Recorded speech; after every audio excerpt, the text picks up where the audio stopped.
Hello everyone.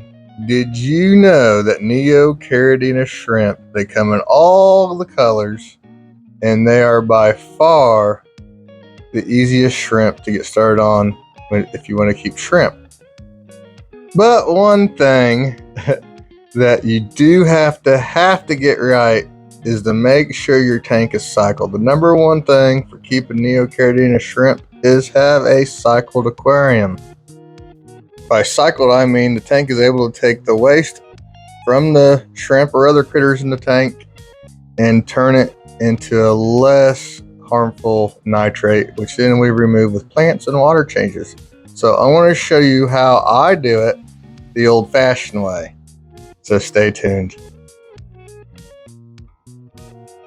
So back in late summer and fall, I set up 5 brand new 40-gallon breeder tanks to bring in shrimp that I was breeding outside when the weather turned cold. In some of these tanks, I brought in over right around 1,000 shrimp. In one tank, I even brought in like probably over 2,000 shrimp. And to be quite honest, I was pretty nervous about bringing in hundreds and hundreds of shrimp from a great big tub and plopping them all in to a brand new setup tank. So if I can get a tank ready in a month for over 1,000 shrimp, it should be easy for you to get your tanks ready to get your 10, 20 shrimp when you start a new shrimp tank. So let me go over what I did. Now I tried a couple different methods. This rack was actually the second rack I set up with the 340s, and I'd set these up the old-fashioned way. Actually, I said 5. There's actually 640s that I set up, and so these 3 I did the old-fashioned way that I've always done, and seems to work just fine as it always would. And then in the other 3, I tried a new method. Well, actually, I should say the same method, pretty much with a different technique or a different product. In these 3 tanks, I did the sponge squeeze from a healthy, established tank, and that's what I've been preaching for you guys on this channel for years. That's the best way to start a tank. And as you can see here, we're doing good. This tank, we do have diatoms on the glass. I did scrape the front glass before making this video, but the shrimp are doing fabulous. Look how good they are. Ooh, nice greens. So the method that I went with on starting these tanks was the old method. Well, like I said, you take a healthy old tank and do a sponge filter squeeze, and then I put in a few snails. First you set up the tank, put in plants, I put in just a handful of shrimp just to test and make sure the shrimp are happy. Now, if you're setting up a brand new tank and don't have shrimp, you're not going to be able to do that. And if you don't have an existing healthy shrimp tank, you can't do a sponge squeeze. So I'll get into that later, but I'll go into details of how these tanks were set up. I set up the tank, put all the plants in this case just moss. And now I realize a lot of people want to have rocks and wood and that stuff, and that's up to you. But the less kinds of things you put in your tank like that, the less possibilities you have for issues. Wood can leach chemicals, rocks can mess up your water chemistry. So in my tanks where it's not necessarily looking good, it's not necessarily a showpiece, it's breeding shrimp. So that's why I have, in many of my tanks, you'll see no rocks, no wood, just filters and moss and maybe some stem plants. So we set these tanks up, put the plants in, put the filter in, careful what we put in. And then, like I said, I put in a handful of shrimp. Now, that's just for me. I have thousands and thousands of shrimp, but I want to make sure everything is good. So that's the way I went. But if you don't already have shrimp, you could put in a couple male guppies, you could put in some snails, or you could put in nothing and just ghost feed the tank.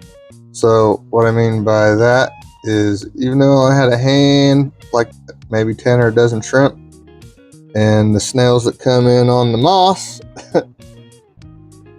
I just very lightly fed this tank for about a month. Maybe a couple tanks for just over a month. A few tanks might have been just under a month.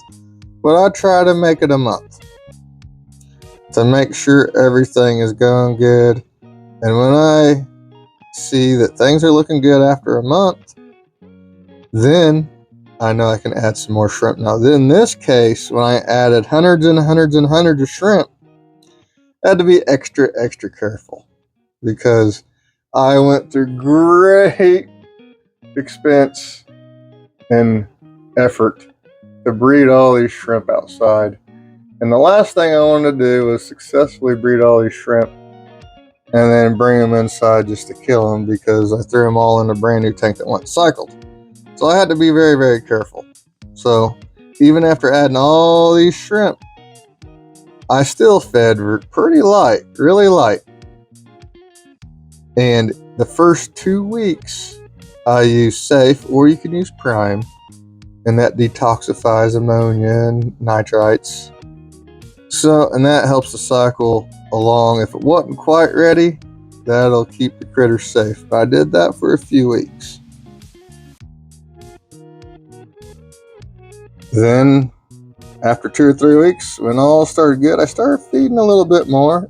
And even now, some of these tanks have had lots and lots of shrimp in them for a month, month and a half now. So they've been up for 2.5 months. And they're cycled, but they're still in the getting established stage. Now, there's a difference between cycled and established. And so now I don't think there's any dangers of having ammonia spikes or anything like that in these tanks, because they're fully cycled. The plants are going crazy. Some of the tanks have a little bit of algae. This tank has a little bit of algae in the moss. I'm not really seeing a lot of it now. And they all been getting diatoms, and that's something all my tanks do, is get covered in diatoms the first 2 or 3, 4 months. Then usually that kind of stuff sorts it out. So we don't have a fully established tank yet, but we have a fully cycled tank. So down here on the bottom, you can see we have snowballs. They're doing awesome. Then we have the Bloody Marys. I love these. Oh my gosh. These might, I hate to say, I always say a new favorite, but these new ones are some of my favorites. The ones I bred outside, looking so good.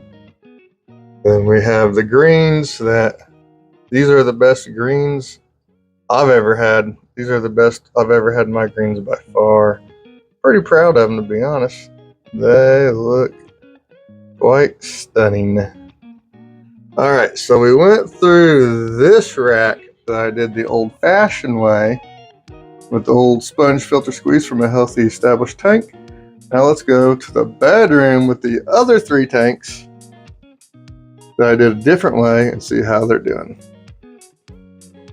Now this 40-gallon tank, this is the Orange Rillies, and this is the one that probably has like 2,000 shrimp in here, and I was extra nervous with these guys. And the funny thing is, these guys, even with this many shrimp in here, they're still breeding out. Now this one did have a little bit of algae issues. I've hit with peroxide. You can see it's mostly fried off.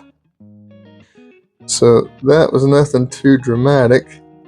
So whenever I get these algae in the moss, you just spot treat it with some peroxide, and it usually fades off real quick. Oh, look at that shrimp. Look at all the young ones that are getting buried. Shrimp that aren't even that big, not even that old, and they're getting buried. All these were just, the thing that helped was these were teeny tiny babies. So, you may ask, what did I do different? Well, putting in the plants, putting in the filter, and starting off with just a few shrimp and snails. That's the same, but I did not do a sponge filter squeeze in this tank. I used stability, and that'll be the same thing with the two other tanks that are in here in the bedroom. Stability instead of a sponge squeeze.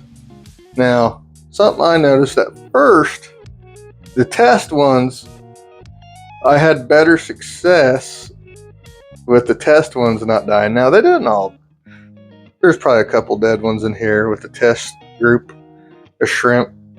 But eventually, I might say that the stability ones, they're not doing worse. I'm not going to say they're doing better, but I think either way works. So if you do not have an established tank that's already healthy and with shrimp and do good, you can use stability in a month, and you can have your tank ready for shrimp. So, and on the stability, just follow the instructions. I did exactly what it said on the bottle. Still a lot of buried shrimp in here. These guys are doing super good.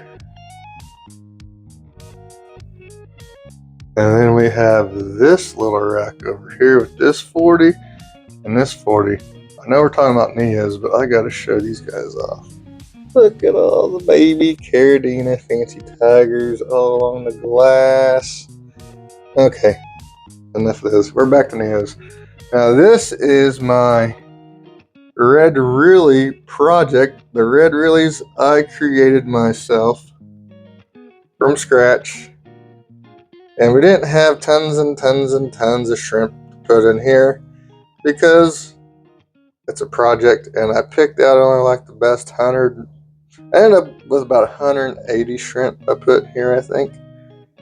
And there are already getting to be little ones scurrying around.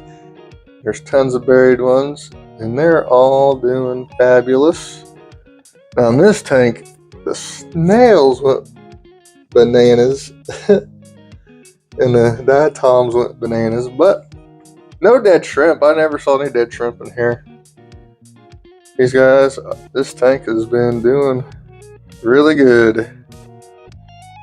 And again, this is with the stability method. Same method, just a different, instead of a dirty sponge squeeze.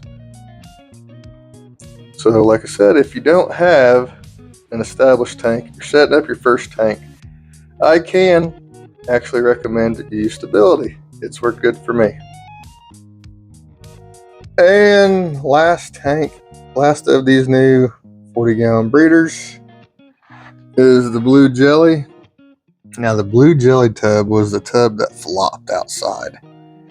It did horrible. I pulled out like half the shrimp, but let like maybe 25%.